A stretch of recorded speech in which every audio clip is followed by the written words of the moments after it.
Nggak ngerti saya. Berapa Pak? 100.000. Hah? Harus pakai duit tahu?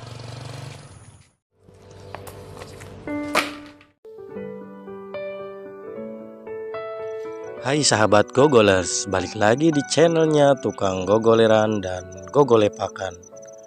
Kali ini kita akan nge-review sebuah film layar lebar yang rilis pada tahun 2013 silam. Film yang dibintangi Epy Kusnandar dan beberapa bintang kenamaan ini berjudul Miskin Susah, Kaya Susah. Dan film ini diangkat dari sebuah cerpen berjudul Pispot, karya Hamzad Rangkuti.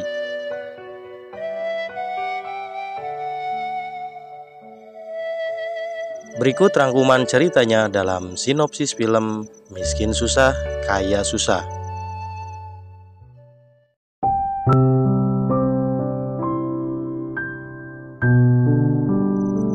Berlatar di sebuah kampung di pinggiran ibu kota, berkisah tentang keluarga tidak mampu yang hidupnya begitu pahit dan pelik. Mas Karyo dibebankan dengan tuntutan istrinya karena hidup yang serba kekurangan, ditambah anaknya yang sedang sakit dan memerlukan biaya pengobatan. Buat makan besok juga udah nggak ada. Mas Karyo kemudian pamit menuju lapak tambal ban yang menjadi sumber mata pencahariannya. Ditemani aki-aki, sebut saja Bah Pacul, Mas Karyo bercerita tentang harapannya yang amat sangat sederhana, yaitu berharap ada 10 orang saja yang menambal ban setiap hari, maka mungkin hidupnya akan terjamin. Tapi hidup ini tidak selalu seperti yang kita inginkan. Kita boleh mempunyai keinginan, tapi jangan kecewa ketika keinginan itu tidak terwujud.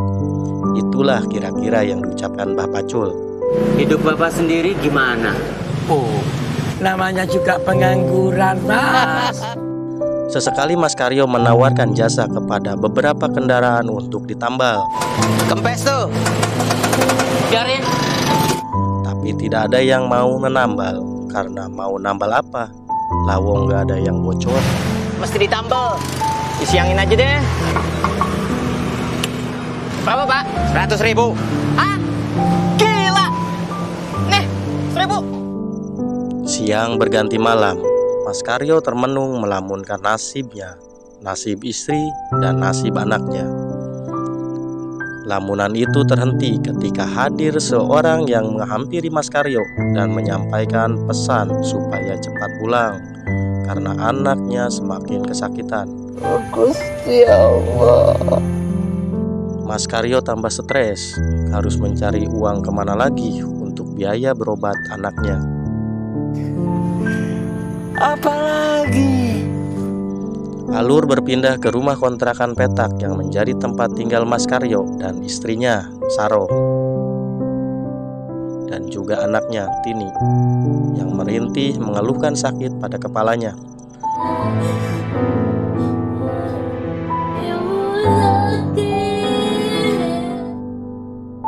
Mas Karyo tidak tega melihat anak semata wayangnya menderita seperti itu.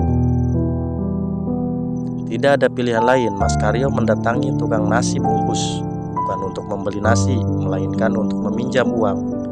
Mas Karyo memohon dan meminta agar bisa diberi pinjaman uang untuk berobat ini. Tapi tukang nasi itu enggan untuk memberi pinjaman. Alasannya karena Mas Karyo sudah beberapa kali ngutang dan belum mampu bayar. Terus saya harus gimana, Pak? Lu kasih madu, mudah-mudahan sembuh, ya? Alhasil bukannya diberi uang, Mas Karyo malah diberi sebotol madu. Banyak alasan. Dasar pelit. Singkat cerita, Saroh pulang dari puskesmas membawa Tini yang didiagnosa mengidap tumor otak. Takutnya kena tumor otak. Gusti Allah. Tanpa pikir panjang, Mas Karyo pun menggembol TV yang merupakan barang berharga miliknya untuk dijual. Mau beli TV? Mau beli TV, Mas? Mau beli TV, Pak? Setelah menawarkan TV berharap ada yang membeli, tapi ternyata tidak ada yang berminat membeli TV Mas Karyo.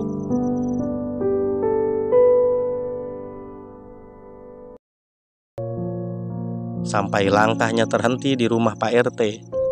Barangkali saja Pak RT mau membeli dan sudi menolong dirinya. Tapi Pak RT enggan membelinya. Beli Pak, berapa aja Pak? Harus kemana lagi saya minta pertolongan? Mas Karyo sudah buntu. Kemana lagi harus meminta pertolongan? Masa harus ke presiden? Masa sama presiden? Disinilah Pak RT mempunyai ide dan menyarankan Mas Karyo untuk meminta bantuan kepada pejabat sekaligus pimpinan suatu yayasan yang akan berkunjung ke kampungnya besok lusa nanti.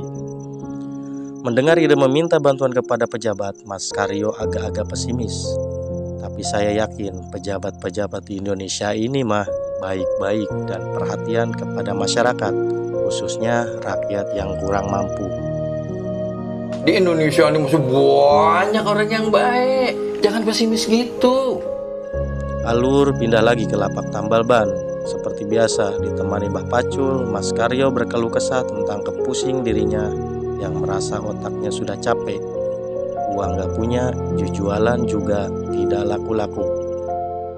Kesulitan hidup ini senam otak, Mas. Sampai pada suatu malam, Mas Karyo pulang masih dengan membawa TV yang jualannya dilaluran alias tidak laku. Ada makanan, Bu. Ditemani beberapa potong kulub singkong, Mas Karyo bercerita ke Saroh bahwa dia akan meminta bantuan kepada pejabat yang akan datang besok. Mendengar kabar tersebut, Saroh sumringah ada setitik harapan yang akan membantu pengobatan anaknya. Alhamdulillah. Amin. Warga, rombongan yang bagi-bagi sembako datang.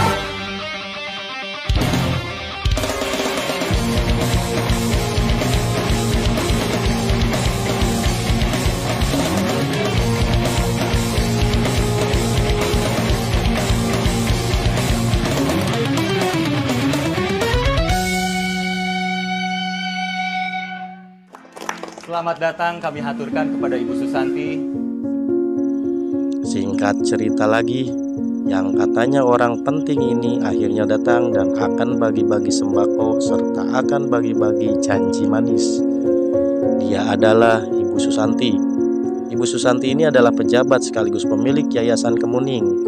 Dia rela asruk-asrukan ke kampung pinggiran ibu kota, tidak lain dan tidak bukan hanya karena ada sebuah paniatan atau keinginan. Secerah wajahnya. Semoga kehadiran beliau membawa pencerahan bagi warga di sini.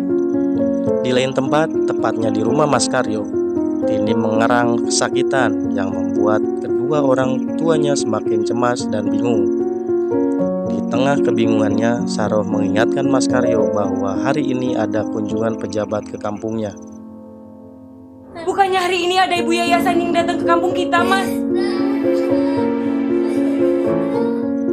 Bergegas Mas Karyo menuju ke halaman balai warga dan tak lupa merampas gorengan orang dulu. Pedas! Di sesi tanya jawab, Pak RT menyuruh Karyo agar mengeluarkan unek-uneknya. Tapi jam menunjukkan waktu sesi tanya jawab sudah habis. Sedangkan Mas Karyo masih sibuk dengan menelan gorengan yang seret di tenggorokannya. Walhasil permintaan dan harapan Mas Karyo tidak tersampaikan kepada Ibu Susanti. Karyo, mampus aja lu!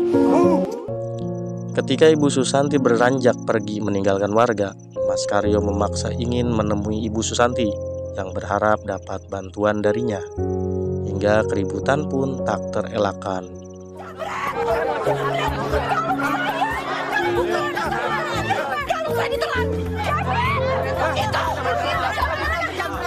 Di tengah keributan, Ibu Susanti kehilangan kalungnya dan menuduh Mas Karyo yang telah mencuri dan menelan kalung tersebut. Singkat cerita, Mas Karyo diadili di balai warga. Meski Mas Karyo tidak merasa mencuri, tapi Ibu Susanti bersikeras bahwa Mas Karyo lah yang mengambilnya. Mas Karyo mengaku hanya menelan gorengan, bukan menelan kalung. Saya menelan gorengan, Pak.